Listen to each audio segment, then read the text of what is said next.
Hello everyone, welcome back to the channel. In this video, we are starting this video from section 163. Section 163 यहाँ पर बात करता है with related to power to issue order in urgent cases of nuisance or apprehended danger. अब बात की जाती है कि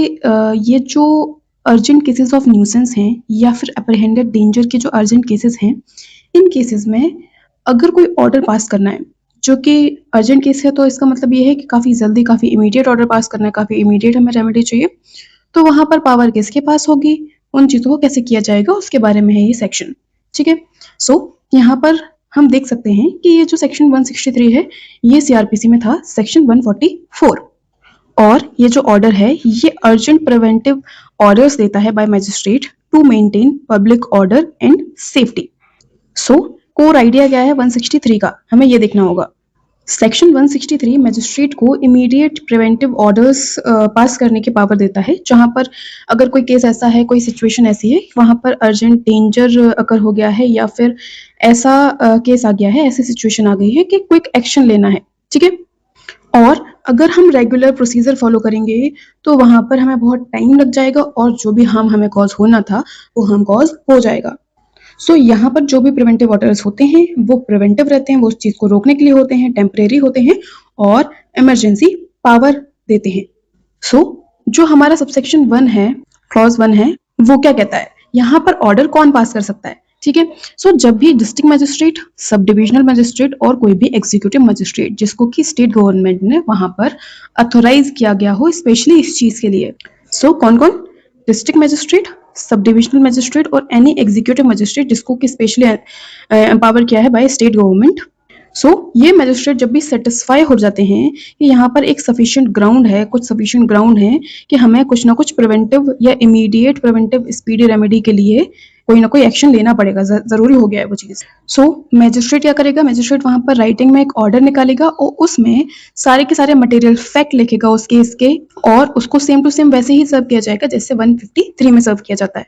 और वहां पर डायरेक्ट किया जाएगा जिस भी व्यक्ति के अगेंस्ट में है कि भाई आपको एब्सटेन किया जा रहा है किसी भी पर्टिकुलर एक्ट को करने से, और ये जो ऑर्डर दिया जा रहा है in respect of that order आपको जो भी प्रॉपर्टी सेक्रेटरी ऑर्डर दिया गया है वो अगर आपके पोजेशन में है या फिर आपके मैनेजमेंट में है, सो वहां पर ऐसी डायरेक्शन दी जाएगी जिससे प्रिवेंट करा जाए और प्रिवेंट करने का प्रयास किया जाए, या फिर जो भी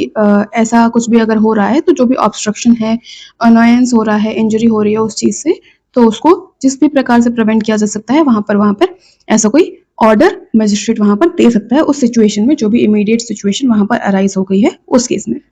सो सबसे इंपॉर्टेंट चीज क्या है कि इस पर्टिकुलर ऑर्डर का पर्पस क्या है। सो यहाँ पर ये जो ऑर्डर है वो पास हो सकता है अगर कहीं पर कोई ऑब्स्ट्रक्शन है, कोई अनाउंसेस हो रहा है, कोई इंजरी हो रही है किसी व्यक्ति को, अगर ह्यूमन लाइफ के लिए कोई चीज डेंजर है हेल्थ एंड सेफ्टी के लिए, या फिर डिस्टर्बेंस हो रहा है पब्लिक ट्रैंक्विलिटी को। सो इन केसेस में, या फिर कोई रॉयल्टी ऑफर हो रहा है, तो सारी इन सभी केसेस में इस प्रकार का ऑर्डर निकाला जा सकता है। अब बात की जाती है कि जो भी ऑर्डर निकाला जाएगा इसका नेचर क्या होगा। सो मैजिस्ट्रेट डायरेक्ट कर सकता है कि भाई आपको एब्सटेन करना है पर्टिकुलर एक्ट को करने से। इसका मतलब क्या है, do not hold a protest, do not carry a weapon, do not gather in a particular area, इस प्रकार के ऑर्डर्स दिए जा सकते हैं। इसके बाद हम आगे जब देखते हैं तो कहा जा सकता है पॉजिटिव एक्शन लेने के लिए, जैसे कि एग्जाम्पल के लिए हम कह सकते हैं कि भाई आज आप एक काम करो, आप अपनी दुकान को बंद रखो क्योंकि हमें आशंका है यहाँ पर राइट्स हो सकते हैं। ठीक है, रिमूव करवाया जा सकता है हजार्डियस मटेरियल को, स्टॉप करवाया जा सकता है कंस्ट्रक्शन को, तो ये सारे पॉजिटिव मेजर्स भी लिए जा सकते हैं। अब जो भी ऑर्डर निकाला जाएगा वो हमेशा राइटिंग में रहेगा, और ऑर्डर में राइटिंग में सारे मटेरियल फैक्ट्स हम स्टेट करेंगे और उसको सेम टू सेम वैसे ही सर्व किया जाएगा जैसे कि सेक्शन 153 में जो प्रोसीजर फॉलो होता है वही प्रोसीजर यहाँ पर फॉलो किया जाएगा। और यदि उस वक्त सिचुएशन ऐसी है और टाइम ऐसा है कि वो बहुत ही ज़्यादा इमरजेंसी की सिचुएशन है, या फिर ऐसी सिचुएशन है कि वहाँ पर हम अफोर्ड नहीं कर सकते कि हम नोटिस सर्व करके पहले उस व्यक्ति को जानकारी दें और फिर हम थोड़ा सा वेट करें, अगर ऐसा सिचुएशन नहीं है तो वहाँ पर हम जो भी प्रोसीडिंग करेंगे वो एक्स पार्टी कर सकते हैं। ठीक है,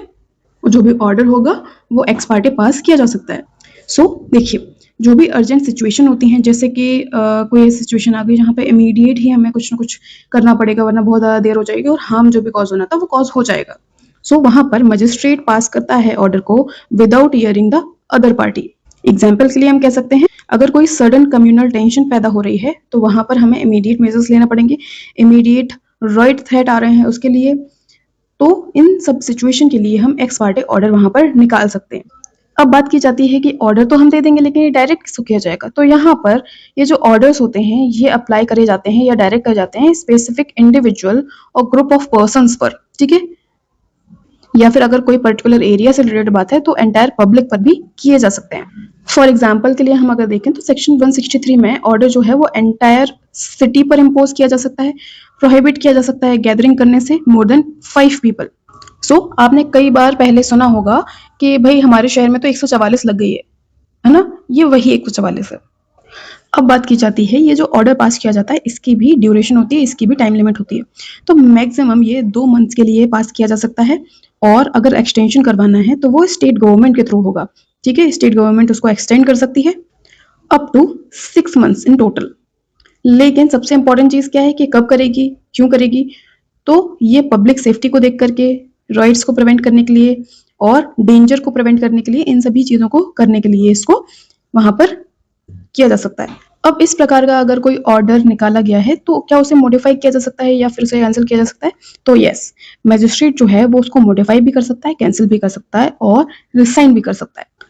और कब करेगा, या तो फिर उसके पास कोई एप्लीकेशन आए या फिर उसको कोई खुद से उसको लगे कि उसे ऐसा करना चाहिए, और एप्लीकेशन आएगी अग्रीव्ड पर्सन की कि भाई अब इससे हमें बहुत ज़्यादा नुकसान हो रहा है, आपने जो भी ऑर्डर निकाला है ऐसी कोई सिचुएशन यहाँ पर अराइज नहीं हो रही है, आप इसको मॉडिफाई कर लीजिए, आप इसको हटा लीजिए। और जिस प्रकार से ये राइट हमने मजिस्ट्रेट को दे रखा है उसी प्रकार से स्टेट गवर्नमेंट भी इसको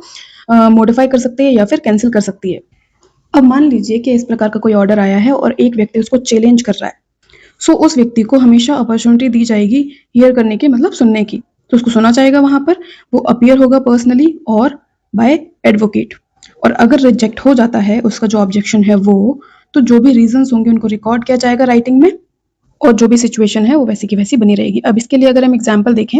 सो एग्जाम्पल है कि रॉयट की सिचुएशन आ रखी है और पूरी की पूरी सिटी में कम्युनल टेंशन फैली हुई है, वहां पर मजिस्ट्रेट ऑर्डर करता है कि 5 से ज्यादा लोग इकट्ठे नहीं होंगे और प्रोहिबिटेड है 5 से ज्यादा लोग इकट्ठे होना और वेपन कैरी करके जाना। सो इस प्रकार के ऑर्डर्स दिए जा सकते हैं। वहीं पर दूसरा एग्जाम्पल कहता है कि डेंजरस कंस्ट्रक्शन कहीं पर चल रहा है और जो बिल्डिंग है वो कोलैप्स हो सकती है, ठीक है, तो मजिस्ट्रेट वहां पर ऑर्डर कर सकता है कि भाई कंस्ट्रक्शन आप बंद करो इमीडिएटली और एवैक्यूएट करो उस एरिया को, हटो सब लोग वहां से। थर्ड एग्जाम्पल हमें बताता है प्रोटेस्ट कंट्रोल के बारे में। सो यहाँ पर एक लार्ज प्रोटेस्ट एक्सपेक्टेड है और वो वायलेंट भी हो सकता है, ठीक है, तो मजिस्ट्रेट को ऐसी आशंका है कि कहीं ये वायलेंट ना हो जाए, तो मजिस्ट्रेट पहले से सारी सिचुएशन देख करके वो प्रोहिबिट करेगा कि कोई भी उस एरिया में असेंबल नहीं होगा, ठीक है। अब बात हम देखते हैं जो सेक्शन 163 है उसका नेचर क्या है। तो ये प्रिवेंट करता है, टेम्परेरी नेचर का है, इमरजेंसी बेस्ड है, एग्जीक्यूटिव है नेचर में, मतलब इसको एग्जीक्यूटिवली डील करना पड़ता है, जो भी हमारे डीएम हो गए, एसडीएम हो गए, एग्जीक्यूटिव मजिस्ट्रेट हो गए, उनको इसको एग्जीक्यूट करवाना पड़ता है। और इसका जो ऑर्डर होता है वो कभी भी पनिशमेंट नहीं होती बट अ रिस्क प्रिवेंशन होता है, रिस्क से बचने के लिए होता है। इसके बाद देखते हैं हम सेक्शन 164। सेक्शन 164 में हम देखते हैं ये रिलेटेड है procedure where dispute concerning land और water is likely to cause breach of peace. इसका मतलब है कि किसी भी ज़मीन या फिर किसी भी वाटर रिसोर्सेज से रिलेटेड या फिर वाटर से रिलेटेड कोई भी ऐसा डिस्प्यूट अराइज हो सकता है, और वहाँ पर किसी भी जगह पर जहाँ पर ऐसा डिस्प्यूट हो रहा है वहाँ पर ब्रीच ऑफ पीस हो सकता है, तो वहाँ पर हम क्या प्रोसीजर फॉलो करेंगे, किस प्रकार से हम चीज़ों को डील करेंगे, उससे रिलेटेड जो हमारा सेक्शन है वो है सेक्शन 164। सेक्शन 164 हमारा है बीएनएसएस में। वहीं पर अगर हम देखें कि सीआरपीसी में क्या था, तो सीआरपीसी में था ये 145, ठीक है। सो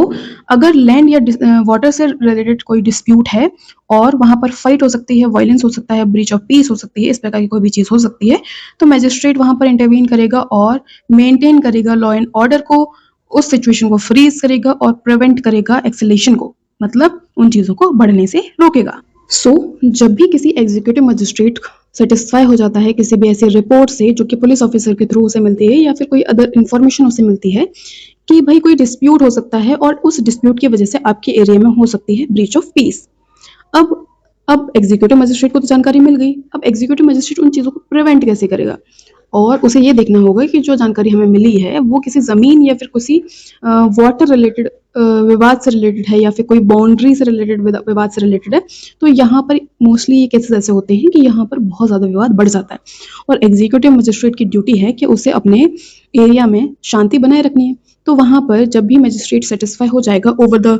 पुलिस रिपोर्ट और किसी भी रिलायबल इंफॉर्मेशन से कि डिस्प्यूट वही आ सकता है, ब्रीच ऑफ पीस हो सकती है, और जो भी प्रॉपर्टी है वो या फिर ज़मीन है या फिर वाटर है उससे रिलेटेड कोई भी ऐसी चीज़ें हो सकती हैं। अब इसमें क्या क्या शामिल हो सकता है, land, building, market, fisheries, crops, rental और प्रॉफिट्स फ्रॉम लैंड। अगर इन सभी चीज़ों से कोई रिलेटेड कोई विवाद है तो वहाँ पर हम देखेंगे सबसे पहला हमारे पास ऑप्शन है कि हम एक प्रिवेंटिव या प्रिलिमिनरी ऑर्डर निकाल दें। अब ये कब होगा, जब भी मजिस्ट्रेट सेटिस्फाई हो जाता है, उसे वो ग्राउंड्स दिखते हैं वहाँ पर, तो वो क्या करेगा, कॉल करेगा पार्टीज को अपीयर होने के लिए, आप मेरे सामने अपीयर हो आप, और उनसे रिटन स्टेटमेंट लेगा पोजेशन से रिलेटेड कि पोजेशन किसका है उस पर्टिकुलर ज़मीन पर, क्योंकि यहाँ पर जो मेन प्रॉब्लम होती है वो पोजेशन की होती है। सो वहाँ पर जब भी मजिस्ट्रेट एक ऑर्डर राइट करेगा तो वहाँ पर वो जो भी ग्राउंड्स होंगे उनको भी उसमें लिखेगा जिसके ऊपर वो सेटिस्फाई हुआ है उसमें, और जो भी व्यक्ति क्लेम कर रहे हैं या फिर जो भी व्यक्ति एक्चुअल पोजेशन में है उनसे रिलेटेड चीज़ों को भी वो रिटन स्टेटमेंट में उन पार्टीज से ले लेगा। जो भी ऑर्डर वहाँ पर क्रिएट किया गया है उसको सर्व कैसे किया जाएगा, उसको सेम टू सेम वैसे ही सर्व किया जाएगा जैसे कि समन्स वहाँ पर सर्व किए जाते हैं, और उसको पेस्ट किया जा सकता है नियर द डिस्प्यूटेड प्रॉपर्टी। इसका पर्पस क्या है कि जो भी पार्टीज हैं वो सारी की सारी उसके मामले में अवेयर रहें। इसके बाद जो भी मजिस्ट्रेट है वो इंक्वायर करेगा उस केस में। इंक्वायर कैसे करेगा, वहाँ पर जो भी क्लेम्स हैं पार्टीज के, जो भी मेरिट्स हैं उनको अपने ऊपर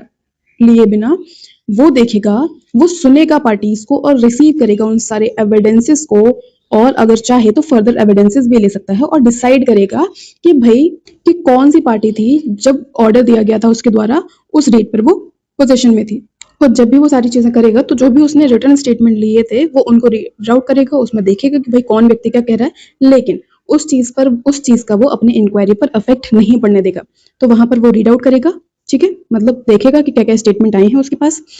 वो दोनों पार्टीज को सुनेगा, एविडेंसेस लेगा, अगर जरूरत है तो वो फिटनेसेस को भी बुला सकता है।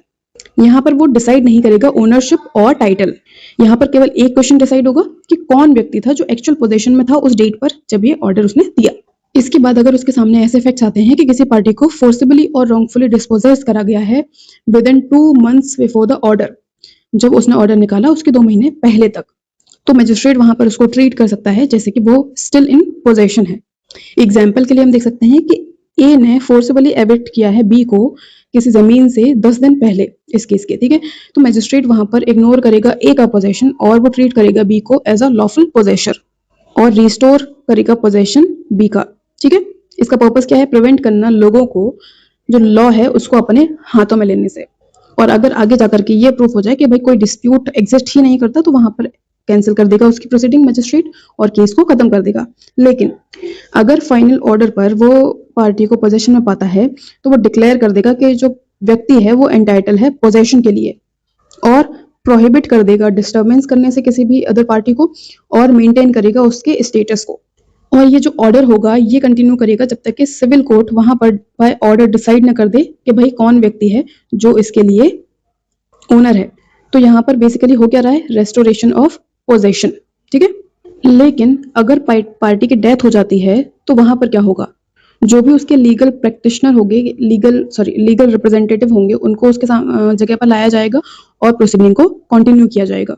और वो जो जमीन है, मान लीजिए उस पर कोई क्रॉप है या कोई ऐसा प्रोड्यूस है जो कि पेरिशेबल या स्पीडी नेचुरल डेके का है, तो वहां पर प्रॉपर कस्टडी उसकी ली जाएगी, उसको सेल आउट किया जाएगा, और उसमें जो भी चीजें आती हैं इंक्वायरी के बाद उसको डिस्पोज करवा दिया जाएगा, ठीक है, और जो भी उसका राइटफुल ओनर होगा उसको वो चीज दी जाएगी। तो मैजिस्ट्रेट ही वहां पर डिसाइड करेगा कि भाई उस पर्टिकुलर प्रोड्यूस को कैसे डिस्ट्रीब्यूट करना है। अब ये प्रोसीडिंग जब चल रही है, मजिस्ट्रेट को लगता है कि किसी विटनेस को वहां पर बुलाना चाहिए, तो वहां पर समन करेगा विटनेस को और कॉल कर सकता है डॉक्यूमेंट्स को भी। अब यहाँ पर ये फेयर इंक्वायरी करने के लिए जरूरी है। और जो हमने सेक्शन 126 पढ़ा था बीएनएसएस का, सो अगर हम देखें कि सेक्शन 164 जो है वो अफेक्ट नहीं करता 126 को, इसका क्या मतलब हो गया, जहां पर हम सिक्योरिटी फॉर पीस की बात करते हैं। सो दोनों की दोनों प्रोसीडिंग्स इंडिपेंडेंटली रन कर सकती हैं और उससे कहा जा सकता है कि आप पीस के लिए सिक्योरिटी भी दो और 164 में आपका जो पोजीशन है वो भी डिसाइड होता रहेगा।